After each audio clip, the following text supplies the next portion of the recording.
で相談になったの？どれになったの？聞いてなかった。理想だって言ったよ。理想だって言った。あ。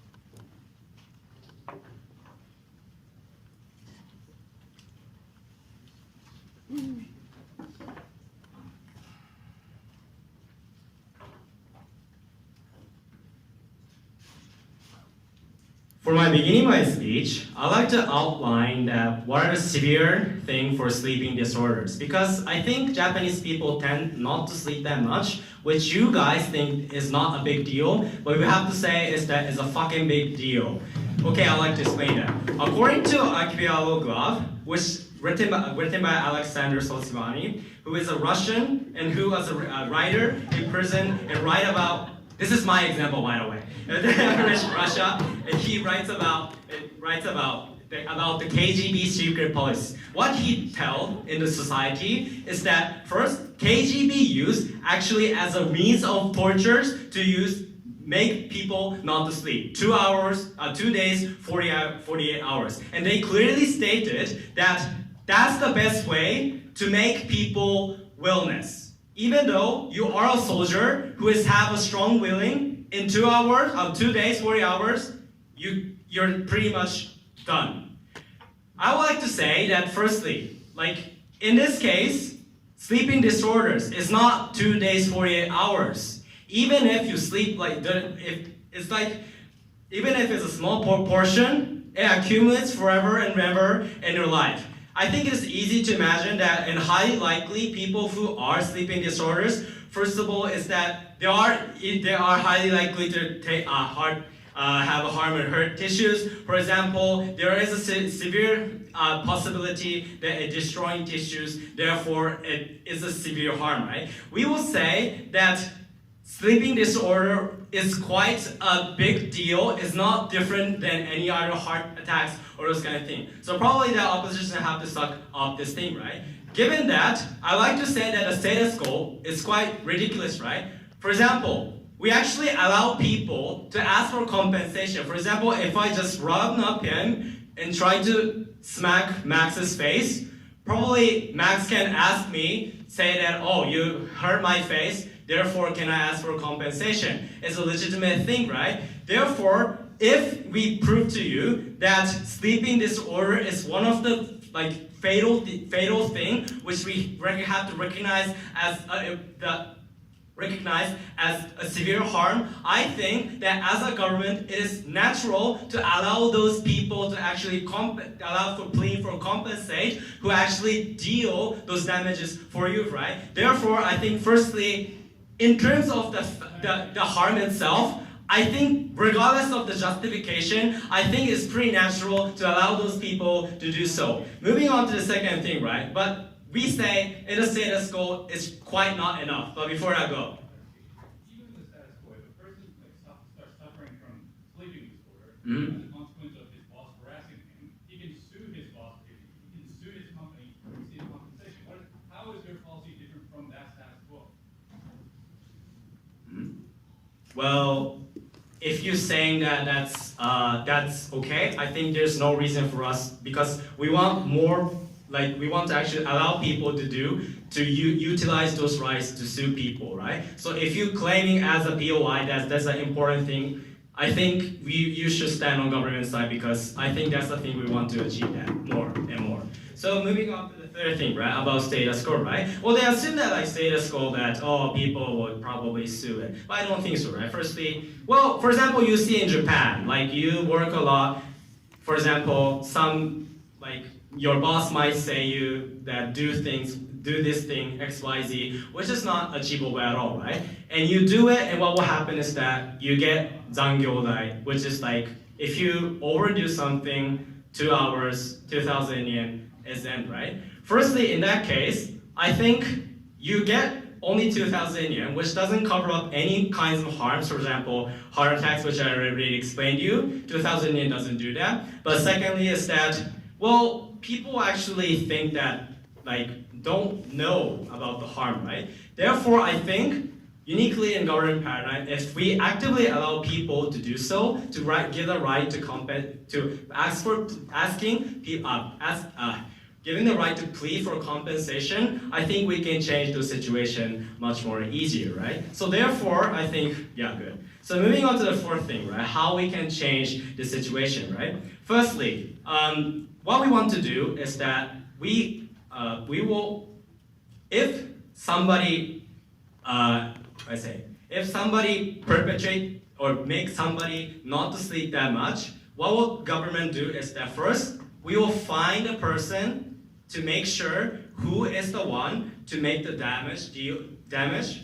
And secondly is that we will make sure that person who made the damage to actually pay for compensation, right? Especially what we want to do is, for example, happens in that is like company situation. For example, the situation between the bosses and co-workers, right? For example, what will happen in our paradigm is that if the one employees thinks that there was a harm happening, you can ask for the government and you can the government will make sure to do so. I think this model is pretty same as like assurance policy, which is running already the status quo. So I think it's pretty much like workable in the under the status quo. But secondly, what we can achieve here is that we can actually stop people, those like mostly for like especially for those bosses, not to force people to actually work more and more, right? Because if they do that, what will happen is that, well, you will give a sue of that, right?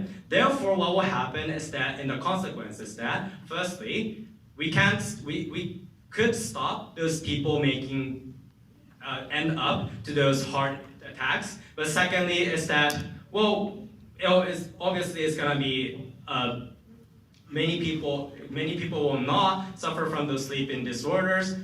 Well, therefore it is good. I think it's pretty, like, I don't know how to opt this motion, to be honest, because the harm is pretty, big, and So if there are any ridiculous principle arguments, I would like to hear that, and probably Max will destroy it. Thank you.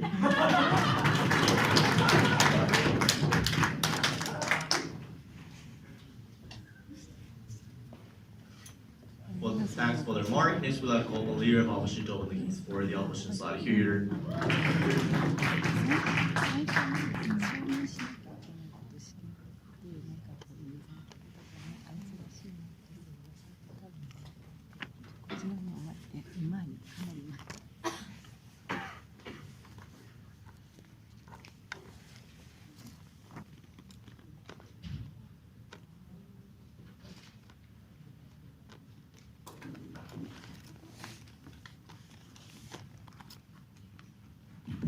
Sorry, I'm new here.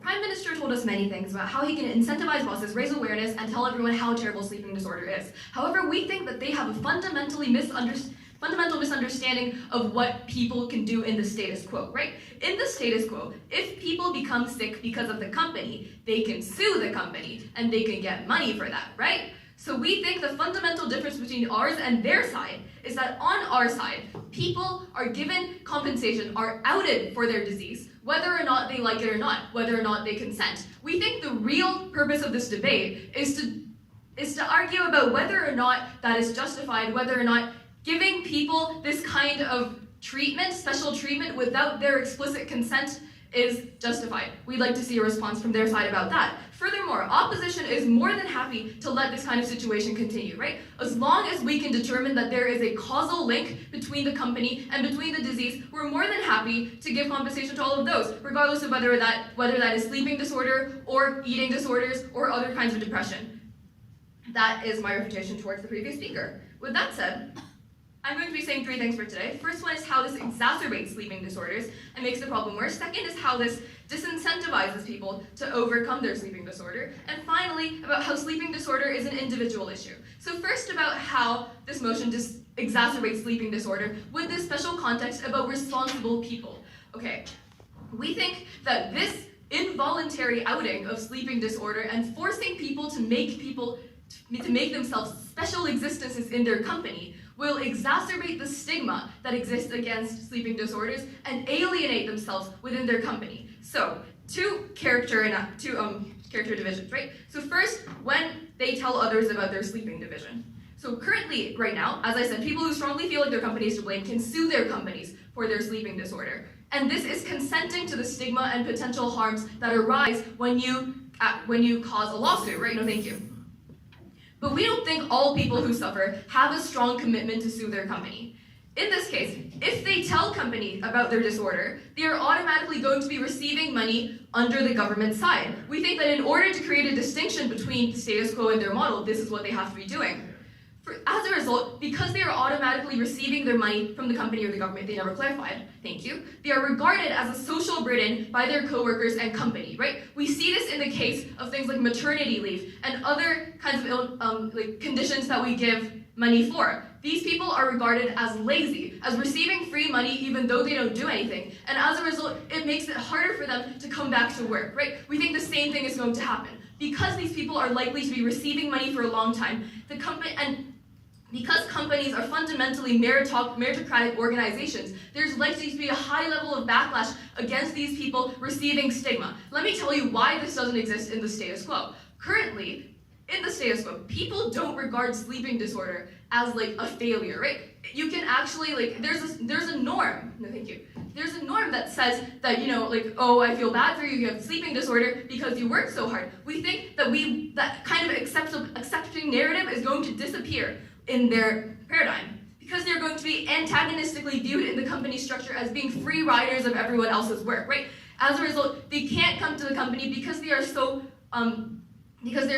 anxious that they won't be accepted, that people will still see them as being free riders. As a result, their sleeping disorder gets even worse, and we think that this leads to other conditions as well, right? Like depression and even more bad anxiety. Second characterization is when they don't tell their company. Even if they don't tell their company, no thank you, even if everything I said about the risks of stigma is false, people believe that they will be a burden because they are receiving money, right? Especially when you consider the characterization of people who are likely to get sleeping disorders. Like the CEAs right here. They're likely to be responsible people with a very strong sense of self-responsibility. So they're going to be blaming themselves for the situation that they're in. They're going to be saying that, oh, I'm being a burden on everyone else. I shouldn't go back to the company because, nobody's going to accept me and I'm a terrible person. We think this internalized anxiety and makes it harder for them to return.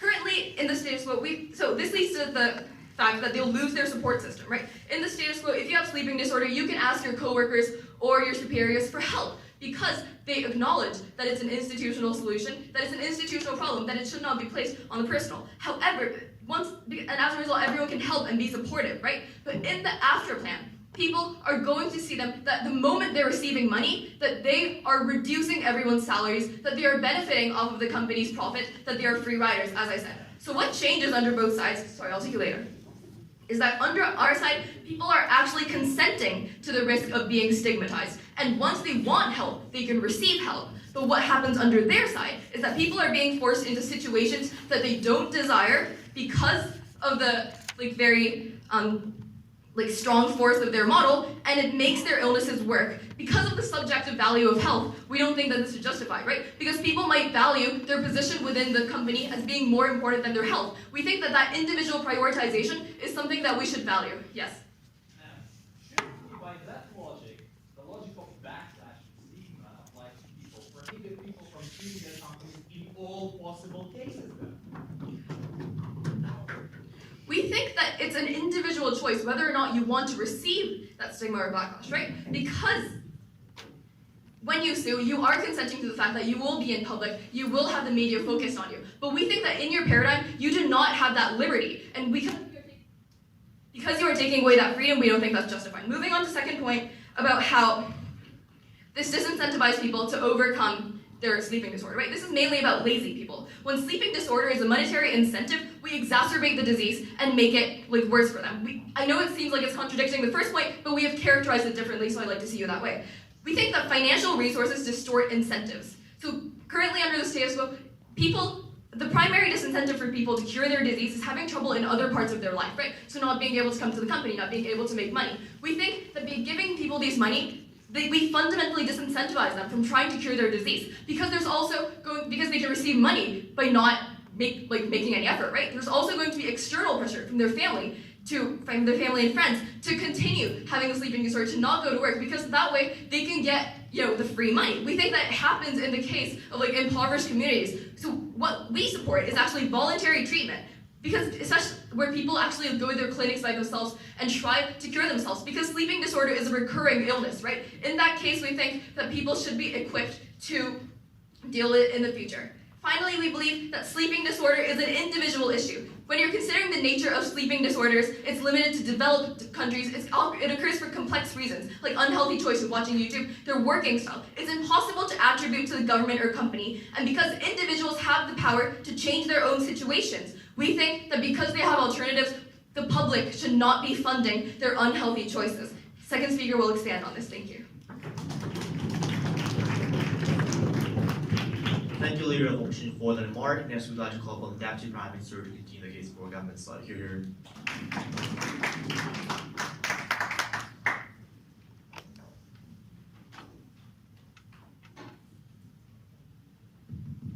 I hate these things. I want to shout at people. I'm going to cause sleep disorders loss. So we'd like to avoid that. So, ladies and gentlemen, and people who rightfully don't like these sexist appellations.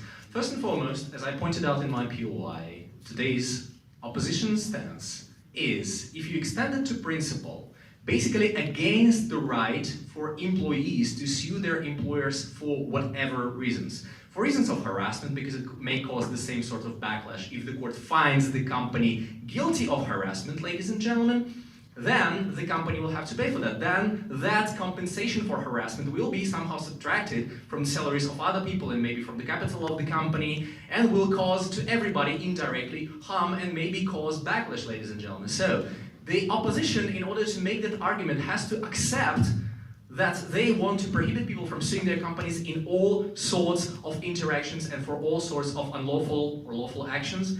I believe and I hope that the Deputy Leader of Opposition will be able to take that stance and take all the burden associated with it. So first, before I move to my constructive matter that concerns how introducing this motion will dramatically change many sorts of social interactions, not only the interactions between employers and employees and change them into a more healthy sort of interaction, but how it will change our society into a more healthier, happier, and longer living one, ladies and gentlemen. But first, 3 points of refutation. So first, and again, this is the crux of their point, allowing employees to sue their employers for causing them sleeping disorders will cause backlash and stigma. Again, by this logic, you have to prohibit all employees from suing all employers in all sorts of circumstances. Also, Mr. Speaker, ladies and gentlemen, crucially, if we are only giving people the right, the privilege to choose whether to sue their employers or not, in case if their sleeping disorder has been quantified and attributed to not only harassment, but the fact that their employer probably gave them a task that could not be fulfilled within 8 hours or 16 hours or whatever is the reasonable time frame to perform the task, ladies and gentlemen. So we are giving people the right to choose. If they're fearing backlash, if they feel that there will be a huge impact on their position in the society and in their firm, they might refrain from suing their company. Isn't that clear? So what is the problem? I think every adult human being can make that choice for themselves. And no backlash, so they can prioritize either avoiding backlash or restoring their health. Secondly, they say, okay, lots of people then, especially lazy people, will willfully, I hope I got that right, willfully get into sleeping disorder in order to extort compensation from their companies. This is ridiculous. Well, Zinzenji maybe doesn't speak Russian very well, but Alexander Solzhenitsyn in Archipelago Gulag, a Nobel Prize winning novel, documented a lot of cases when KGB used sleeping disorder as means of torture and found it to be the most efficient means of torture. So you have to imagine, Mr. Speaker, that a lot of people will be applying the most extreme sort of torture to themselves in order to extort compensation from their companies, and then they will have to do that for a prolonged period of time. Again, Zinzenji said that 48 hours is enough to make even the strongest person the most pliable person that will sign whatever you want and that will confess to whatever crime you want, ladies and gentlemen. How can you expect people to willfully apply torture to themselves upon a prolonged period of time and then make it look as if it was caused by their companies is completely unclear to us. Maybe clarification will come from the deputy leader of opposition. And thirdly, they say, okay, it's an individual issue because whether you get sleeping disorder or not depends on yourself. Some people might get sleeping disorder from very mild impact and some will require a stronger impact. Again, I hope I'm getting the argument right. Well, ladies and gentlemen, that is the case with any physical or mental damage that is caused by one person to another. If I punch a really strong, physically strong person, the damage might be limited, but if I punch a child, the damage might be severe. But I get punished and I have to compensate for the damage incurred by that person through my willful action or through my neglect of my duty in both cases. Yes, the compensation will be proportionate to the damage that I caused, but in any case, irrespective of how different the damage may be to those two individuals, I have to compensate them, ladies and gentlemen. Why this logic should not apply in case of sleep deprivation and sleeping disorders is unclear to us. Now, what is the impact of sleep deprivation? Let's rehash again the argument put forward by the Prime Minister. Again, it was used as torture, and accumulated over a long time, it has been shown to cause huge damage to heart, causing up to heart attacks, damage to central nervous system, causing brain hemorrhages in many cases, causes severe depression, and I think many of you in this room have already found that sort of effect of sleep deprivation, ladies and gentlemen. So it causes severe damage to one's health. That damage is sometimes irreparable and irrecoverable. Punching one in the face, by comparison, is nothing in most cases, ladies and gentlemen, compared to sleep deprivation and sleep disorders. Now, what do we want? No POIs from that side of the house. Wow, I'm surprised. Now, what do we want to achieve under this side of the house, ladies and gentlemen? We not only want to give people a recourse to get money from their companies for the damage that they incurred because of their companies, but we also want to make sure that this measure prevents sleep disorders and sleep deprivation caused by one person to another or by a corporation to an individual from happening. Because if you know that your actions, for example, me banging my head against the wall, might cause sleep deprivation to my neighbor and therefore might allow my neighbor to sue me for that, or might in any other case involve me compensating my neighbor for that, I will probably refrain from that action. If I, as an employer, might suspect that me giving an unreasonable task to my employees may cause them to work for 48 hours straight, I will definitely refrain from giving them that task. Mr. Speaker, ladies and gentlemen, what sort of society will this create? First of all, it will create a society where employers do not ask irresponsible things from their employees. Secondly, it will drastically reduce the amount of sleeping disorders and sleep deprivation in our society. And precisely because sleep deprivation and sleeping disorders are the source of so many diseases of our society, some of which are lethal, some of which have extremely high lethality, ladies and gentlemen, we'll be having a society in which people are way more respectful towards each other in terms of each other's right to healthful sleep. Secondly, we will have a society in which unreasonable tasks are not given from employers to the employees. Thirdly, we will have a society that doesn't suffer from the plethora of diseases normally associated with sleeping disorders. We will have a society that is happier, freer from depression, freer from heart diseases and brain disease, ladies and gentlemen. We'll have a healthier, happier society. We don't know why they don't want it. I think everybody in this room wants it, and I beg you to want it. Thank you. Thank you, Deputy Prime Minister, for the remark. Next, we'd like to call upon the Deputy Leader of Opposition to continue the case for the opposition side. Here.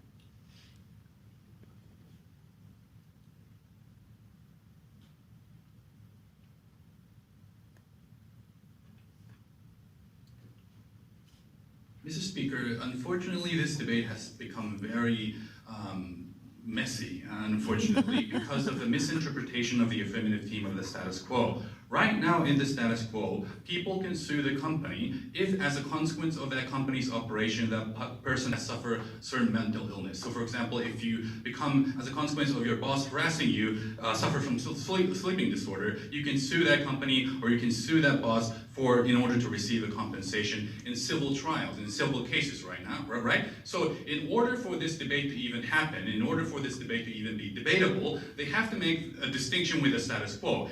And as my partner suggested, the only way that they can make that distinction is to make this compensation of sleeping disorder a civil case to a criminal case. So regardless of that person consenting to suing that company, if that person is suffering from sleeping disorder, that person will automatically have to receive compensation from that company. That is the kind of context and that is the kind of premise that this debate needs to operate in order for it to be debatable. If you disagree with me, fine, we lose. So moving to my substantive material, before that I have several responses to the previous speaker. So for, the Prime Minister comes up and talks about truistic things. Sleeping disorder is horrible. And if you make someone suffer from sleeping disorder, you should pay compensation. That's truistic, right? The point that we want to make here is that sleeping disorder, the cause of a sleeping disorder can be extremely complex and extremely individual. Yes, you might think initially that the reason why you suffer from sleeping disorder is because of the harassment of your boss, but it could also be a situation that you have a problem within your family, or you have a debt as a consequence of you yourself gambling, or sleeping disorder can also be genetic, ladies and gentlemen. The problem with this is that we cannot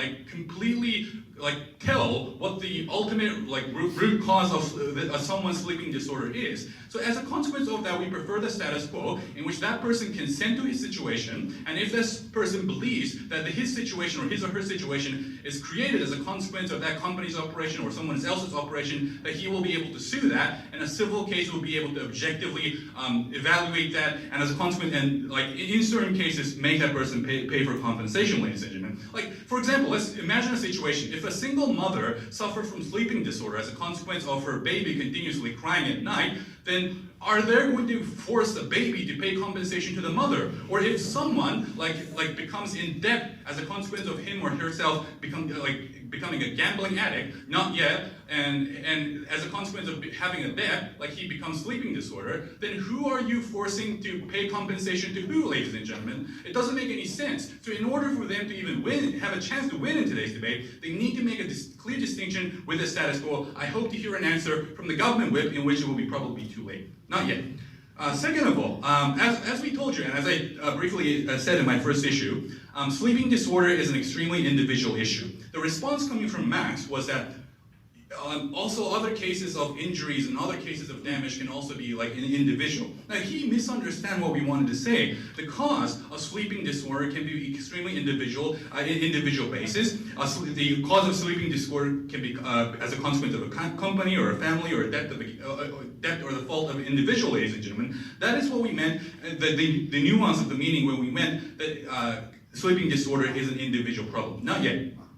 Finally, on the final rebuttal is, my partner talked about the backlash, how these people will be stigmatized, because now these people will be seen as a social burden to either the company or to the society if the government is going to pay compensation. And the response coming from Max, again, he was misunderstanding what we were saying. He said that if you prohibit an individual to sue a company because out of a fear of a backlash, that apply to any behavior. For example, you would ban people from suing a company because of mental illness. Again, he misunderstands what we are saying, ladies and gentlemen. In the status quo, people have a choice. Sit down to sue a company as a consequence of mental illness or sleep disorder, or as a consequence of a harassment. They can consent to that situation, and they themselves have an active choice to sue a company in a civil case. The difference with what's going to happen after their policy is that sleep disorder, sit down, will no longer be a civil case, it will be a criminal case. So regardless of a person suffering from sleeping disorder suing that company would not now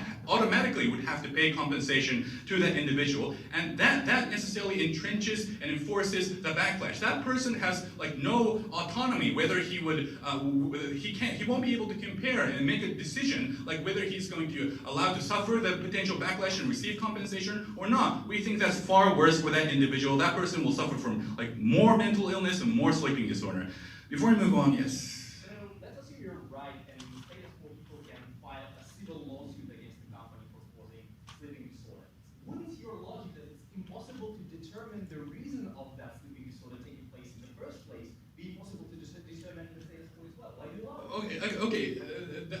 I understand, but the thing is, like, yes, it is true that it is very difficult to identify the ultimate root cause.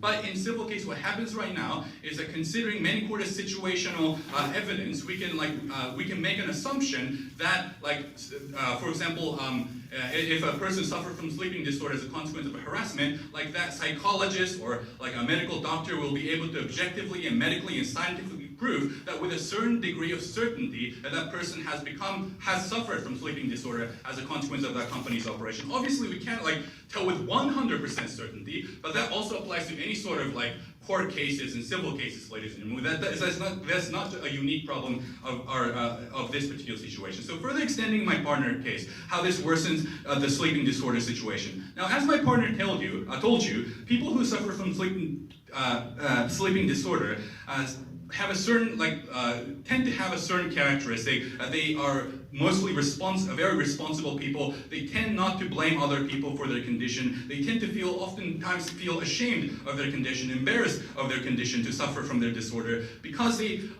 themselves, even though we don't adopt this policy, they themselves fear of being perceived as a social burden. But the thing, why we think that the status quo is better is because since the compensation is voluntarily, we make this a civil case. People who need to sue the company in civil case, people basically they're able to choose based on their condition, and this is good because they can ask and discuss and ask for consultancy with surrounding co-workers and ask their boss for assistance and help. But what happens after criminal adoption is it makes it much more harder for those persons to seek for help, and ask for help, because now they are seeing an automatic burden, because now this is considered as a civil case, and a criminal case and not a civil case, ladies and gentlemen, and that is why this motion must fall. Thank you, Deputy Leader of Opposition, for the remark. Next, we'd like to call on Governor Webb to continue the case for government side. Here.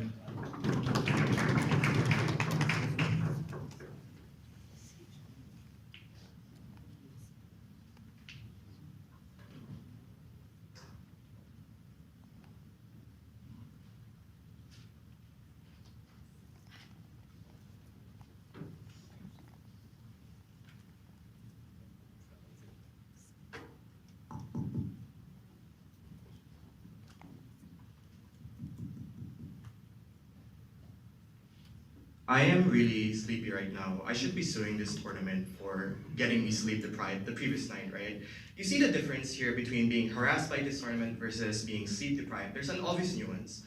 When you're harassing someone, obviously you have to file a different case versus from that being able to actually create a clause that says that you need to file a case because someone has caused you to be sleep deprived. It's kind of like in the same instance where when someone is raped, you can also technically file for harassment because like basically there are some principles that are the same. But there's an important reason why in our society we recognize the crime of rape not as a form of harassment, but as a crime of rape. That is the exact same distinction we are trying to do in government today that other side is just trying to ignore. So what are the issues that I'm going to talk about in today's debate? I have 3 issues. So first, let's talk about why this as a separate clause is important, and let's talk about how it's actually going to cause a better change within our society, like the afterplan that Max talked about and they just ignored. Secondly, let's talk about whether or not civil or like criminal cases matter, and let's talk about the similarities between them. But finally, let's talk about which side of the house can better get compensation for these individuals, because at the end of the day, that side of the house also wanted compensation for the people who were harassed or been forced to be sleep deprived by their companies.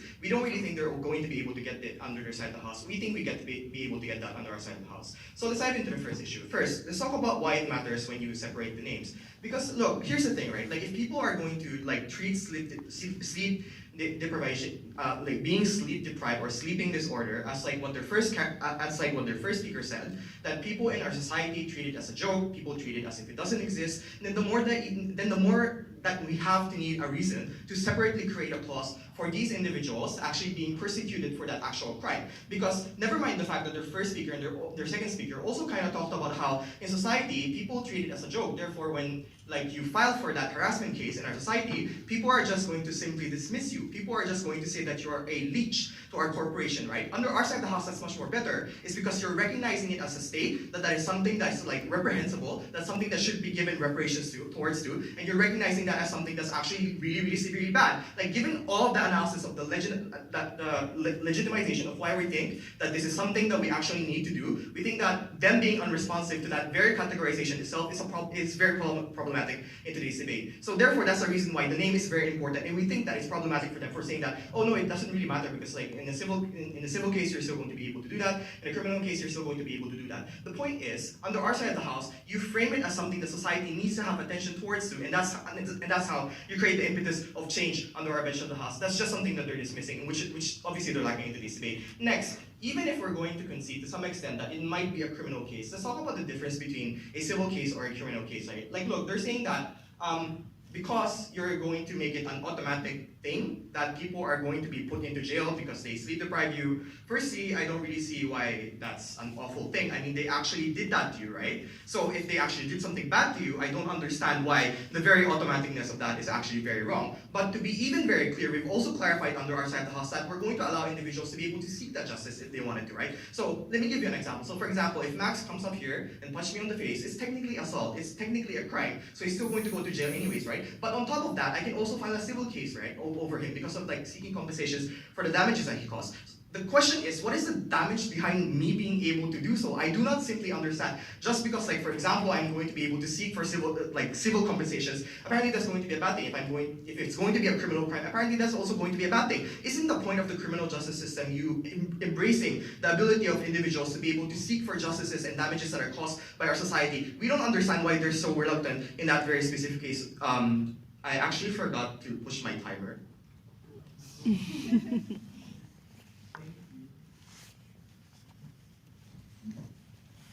I still have more time. That's a good thing, maybe. Do you have any POIs? Hello? POIs?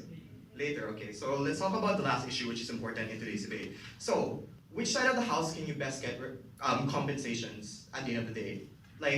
Under their side of the house, they said many, many peculiar things. So the first one that they said was, there are social burdens existing. The next thing that they said was, it's viewed culturally as you leeching to your company. The third thing that they said was, it's going to force individuals to start blaming themselves and internalizing all of these things. The fourth one that they said was that it exacerbates individuals who will just leech into the system. So let's tackle that one by one in today's issue. But the three top one are actually very similar. So let's just tackle that as an aggregate.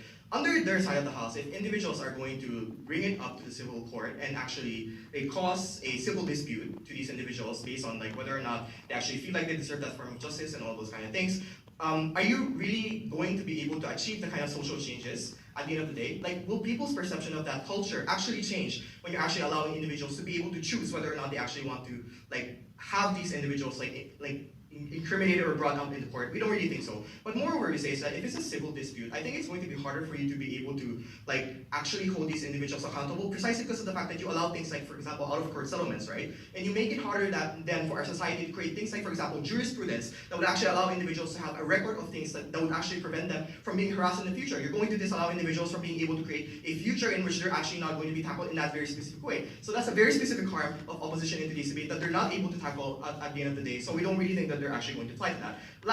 Now here's the really peculiar thing that their LO said in today's debate. They said that, well, if you allow this policy to happen, people who are lazy and want money are just gonna keep on getting sleeping disorder, right? This is ridiculous and very offensive to individuals who actually have sleep disorder. This is kind of like saying that, oh no, having a sleep disorder is just kind of like going into the park.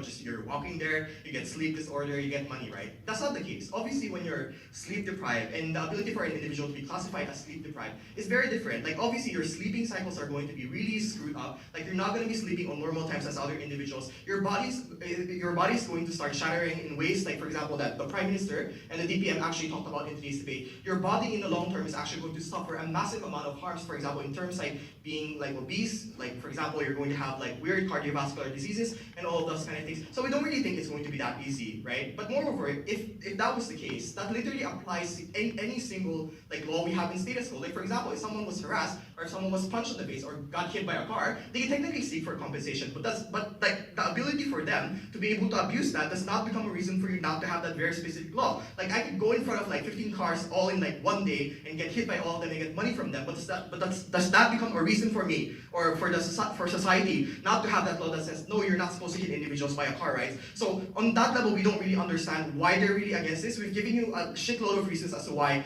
this is something that's necessary, but moreover, we've given you a shitload of reasons as to why this is something that's systemic and needs to be fixed by the state. This is why it needs to be compensated individually. You cannot just dismiss this by saying that harassment, we already take care of that. We're also going to be taking care of this. Obviously not. This is why we are proud to stand on government.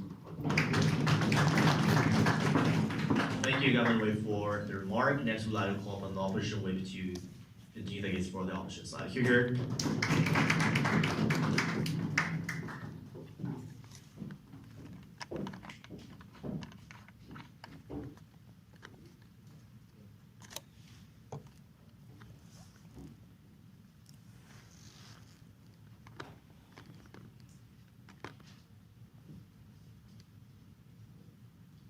Ladies and gentlemen, the reason why I couldn't offer any POI was because there are a lot of treason from the other side of the house. But I'm happy to engage with all of the scenario from the opposition whip.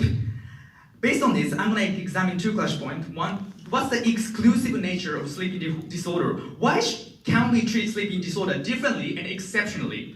Secondly, does this model save and help those who suffer sleeping disorder at the end of the day? The mechanism of which they have insufficiently referred to and covered. Moving on to the first issue. Why can we treat sleeping disorder exceptionally differently, even though there are many other similar kinds of suffer and disease that can be attributed to corporations, exploitation, and so on?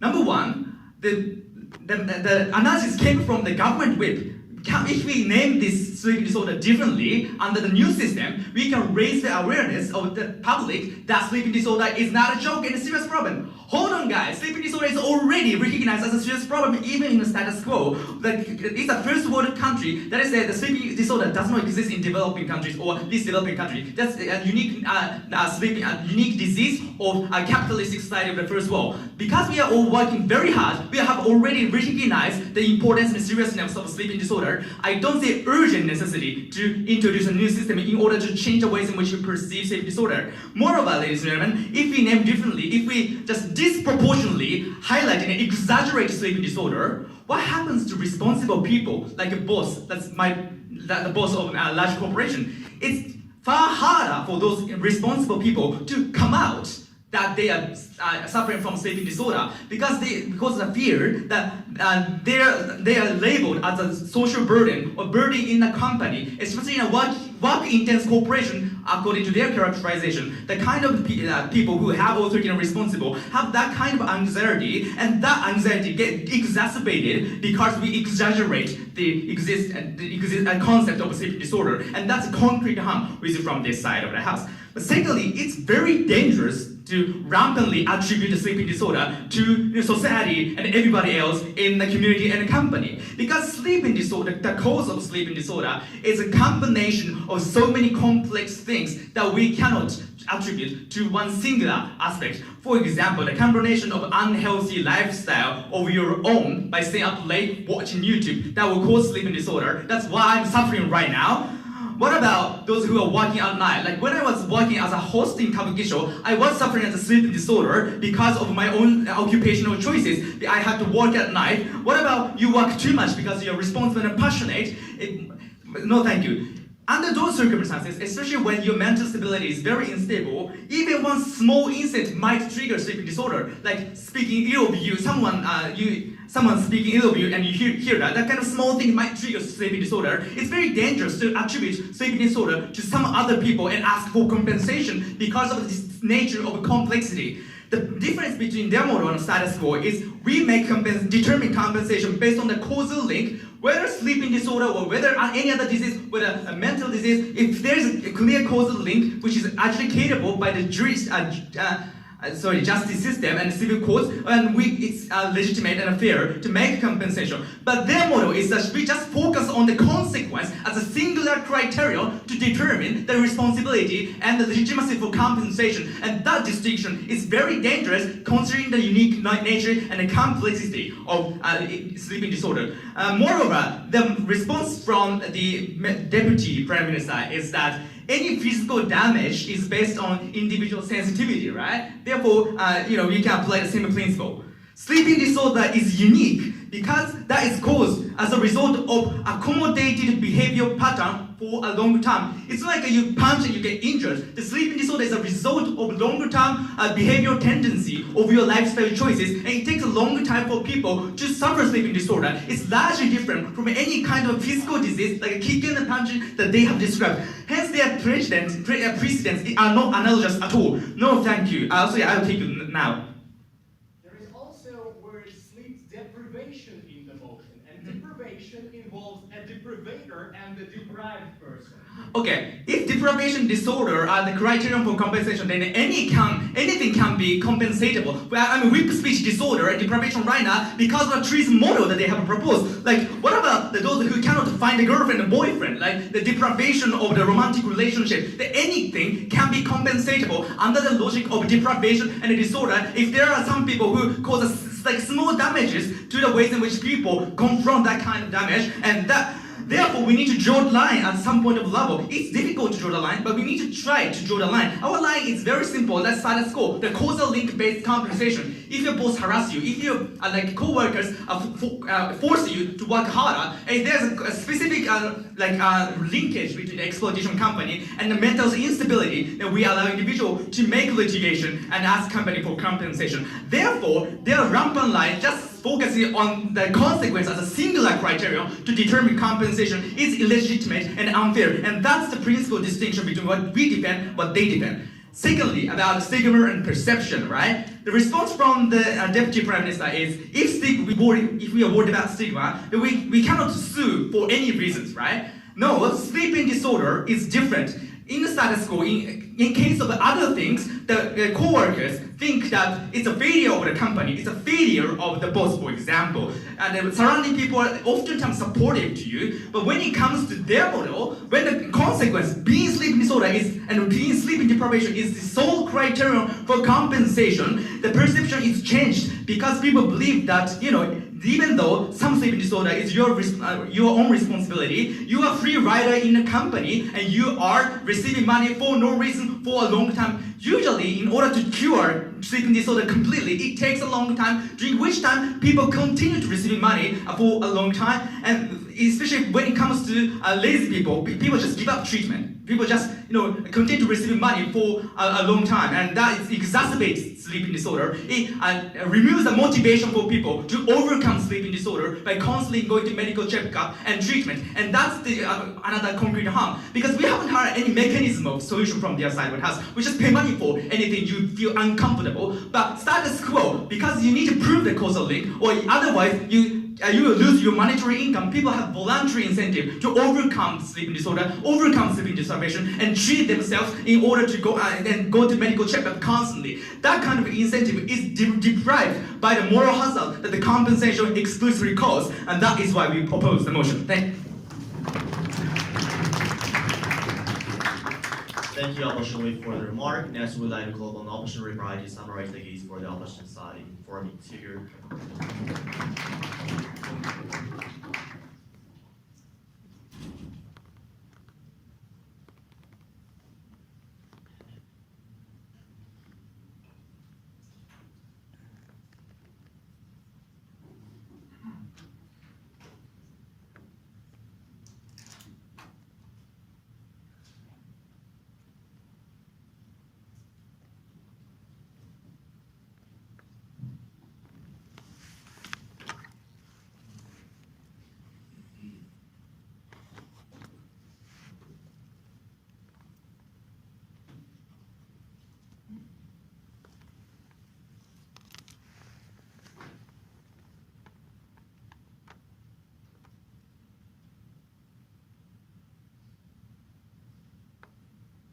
Mr. Speaker, the ultimate reason why today's affirmative is going to fail is because they have failed to distinguish this policy in themselves from what happens in the status quo in a reasonable sense. In their final attempt given from Max, finally they tried to attempt to give a distinction or a categorization by saying, oh, it's an issue of there being a deprivator and a deprived person. Now, even if, that's too late in its point of information, but even if we take that, that still doesn't answer my question that I gave you in my speech, that what if a single mother gets sleep deprived as a consequence of her baby continuously crying at night? Or what if a person becomes sleep deprived as a consequence of he's suffering because he's in debt as a consequence of himself gambling? So even if you accept the categorization of deprivator and deprived, that cannot answer all the question that has been raised in today's debate, and we don't think that is an adequate enough response or adequate enough answer in order to substantiate their case. So two issues to summarize the issue. So one, how to adjudicate compensation. So what we have been telling you is that if we take this policy, automatically we were not necessarily going to force certain organizations, company, or certain people to pay for compensation as a consequence of that person, some person being sleep deprived, and that is counterproductive in order to solve the situation of sleep deprivation. The response we heard from the affirmative is that why is automatic compensation bad? These people can at least receive that compensation and seek for justice. The harm that they have been constantly ignoring is that certain people want to prioritize other things, such as, for example, their job. And you want to for example, and you when you are stigmatized and seen as a leash to the company and a burden to the company, that put even more psychological pressure upon you, and that worsens the situation of sleep deprivation and sleep disorder, and that is a harm that we have been telling you. For these people, compensation or money is not what these people are seeking, ladies and gentlemen. But second of all, if a person suffers from sleep disorder because of a relationship with family, or they might want to accept that situation. They don't want to sue their own family, like their mother or their daughter, ladies and gentlemen. They want to maintain their relationship. We think that is an adequate choice for them to make, ladies and gentlemen. So the problem and constant reminder that we have been telling you from the negative is that sleep deprivation is an extremely complex medical situation, and the cause of that situation can be rooted in different in many different cases. So as a consequence of that, we think that there should be an individual choice that person would financially sue someone or a company or whatnot. So moving to the second issue, social awareness and stigma. So what we heard from the feminist team is that sleeping disorder right now is not considered serious. Obviously, this is quite unrealistic. We believe that sleeping disorder is already considered as a serious mental illness, especially when you take a look at countries such as Japan, ladies and gentlemen, when people are becoming more aware of the situation, that many employers and people are becoming ill and mentally sick as a consequence of things such as overwork. We think that people are becoming more aware of the problem of sleeping deprivation and sleep disorder. But second of all, we think that if you take this policy, these people will necessarily be considered as a burden. So when you are suffering from sleep disorder and you're working in a company, you now fear the fact that someone might see you and say, hey, that person is getting free money, even though he's sleep deprived as a consequence of his or her family, ladies and gentlemen. So that kind of stigma and that kind of notion necessarily undermines his ability to be able to seek for help, and as a consequence, worsen his situation of sleep disorder. So not only does this motion or this policy make any sense in terms of the sense of compensational justice, we think this policy is counterproductive in order to save and better the people suffering from sleep disorder, and that is why the motion must fall.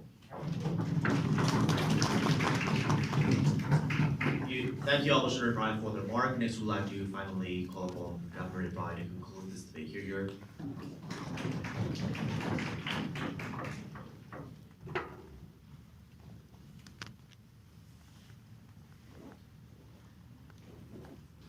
Ladies and gentlemen, I'm afraid I'm having a deja vu from last year's grand final of Titech Cup. Is it sleeping disorder or is it happening again? For somebody who is willing to accuse us of spiraling the motion or being prisoners to the motion, this team has omitted too many words in the motion.